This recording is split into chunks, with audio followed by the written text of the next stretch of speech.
estimados irmãos e irmãs do grupo de reflexão bíblica São Jerônimo, a liturgia da palavra deste dia 9 de dezembro, sexta-feira da segunda semana do Advento, nos oferece como primeira leitura o texto do profeta Isaías, capítulo 48, versículo 17 e 19. Na expectativa do nascimento do nosso Senhor, somos chamados a alimentar a nossa esperança com as palavras proféticas. Este capítulo 48 se insere na segunda parte do livro do profeta Isaías, parte que é composta pelos capítulos 40 a 55. Esta parte do livro do profeta Isaías, chamada muitas vezes de Deutero-Isaías, é também designada como livro da consolação de Israel, posto que no capítulo 40, versículo 1, escutamos um grande convite: consolai, consolai o meu povo. Escritos provavelmente por um grupo de discípulos ou por um discípulo do profeta Isaías histórico, esses capítulos são marcados pela esperança da libertação e pela alegria do retorno à terra diante da trágica experiência do exílio vivida no ano 587 e 597. Em diversas passagens destes capítulos 40 a 55, esta esperança de libertação e de retorno à terra é relida e sentida a partir da experiência exodal.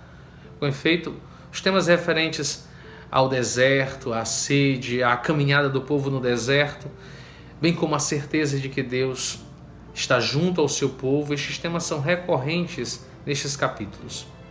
De fato, apesar da trágica experiência exílica, Deus não abandona o seu povo eleito, mas ao contrário, o conduz com ternura e cuidados. Para tanto, basta nós lermos Isaías 43, 1 a 4, para escutarmos uma verdadeira declaração amorosa de Deus por seu povo. Ao mesmo tempo, estes capítulos 40 a 55, mesmo trazendo a declaração do amor de Deus por seu povo, também apresentam uma profunda crítica aos ídolos. Parece surgir um verdadeiro drama, no qual, apesar da presença amorosa e valente, cuidadosa de Deus, o povo estaria tentado a não reconhecê-lo como único e verdadeiro Deus, aquele que guia a sua história. É neste sentido que estes capítulos apresentam Ciro, o rei persa, que invade Babilônia, como um enviado de Deus, instrumento da ação redentora de Deus, o Messias, o ungido, o esperado. Ora, eis o drama que se anuncia. Quem de fato é o Redentor de Israel? Ciro, o rei persa, guiado pelo seu deus Marduk, ou o Deus de Israel que desde sempre cuida do seu povo? Por isso o próprio Deus exorta seu povo: lembrai-vos do passado, desde a eternidade, pois eu sou Deus e não há outro. Deus igual a mim não existe. Eu anuncio o fim desde o começo, desde o início, o que ainda não aconteceu, e digo: o meu plano subsistirá e toda a minha vontade realizarei. Diante da tentação sempre presente de colocar em um único homem todas as esperanças de libertação e reconstrução da vida de um povo, o poeta ou os poetas que compuseram esta parte do livro de Isaías nos questiona: quem é nosso verdadeiro Senhor? Quem de fato é capaz de nos redimir? Quem nos resgata e nos salva da opressão? Quem nos toma pela mão e nos conduz? É neste contexto que no trecho proposto na liturgia, o próprio Deus se apresenta como teu Redentor, o Santo de Israel. Por trás desta proclamação divina está a noção de resgate. Deus apresenta-se como Goela, ou seja, como aquele que por ligação familiar resgata a vida de seus pares, de seus familiares. A redenção divina, portanto, se expressa em termos de proximidade, porque sempre próximo ao seu povo, Deus o liberta de toda forma de cativeiro, porque irmão, Deus se solidariza com o seu povo e por isso é sempre próximo. Tal proximidade, no texto que nós escutamos, é manifestada na vontade do Senhor, que ensina e ao mesmo tempo conduz.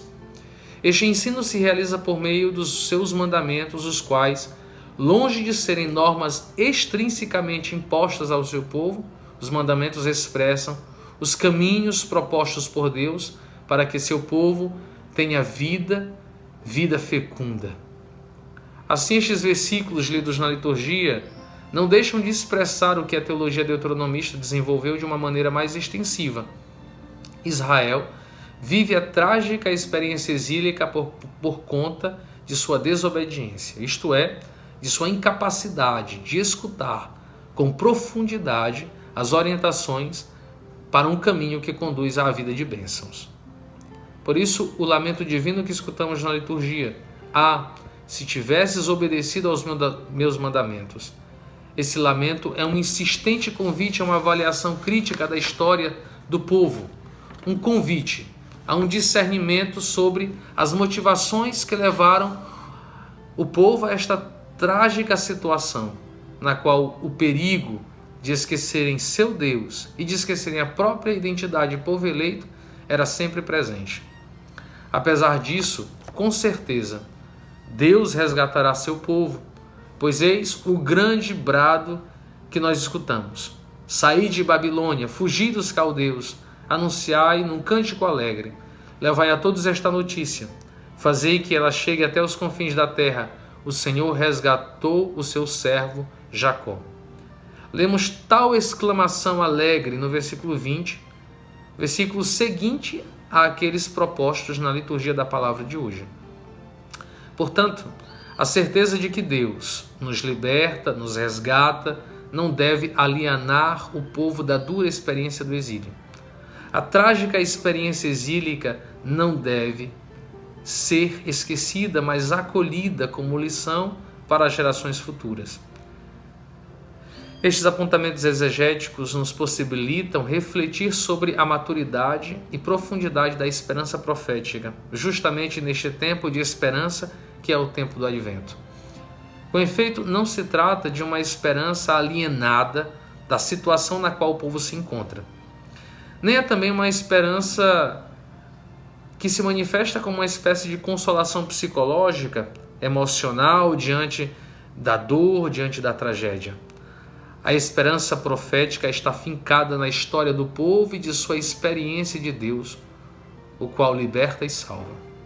A esperança profética está alicerçada na situação atual na qual o povo se encontra, consequência de sua surdez frente aos mandamentos divinos.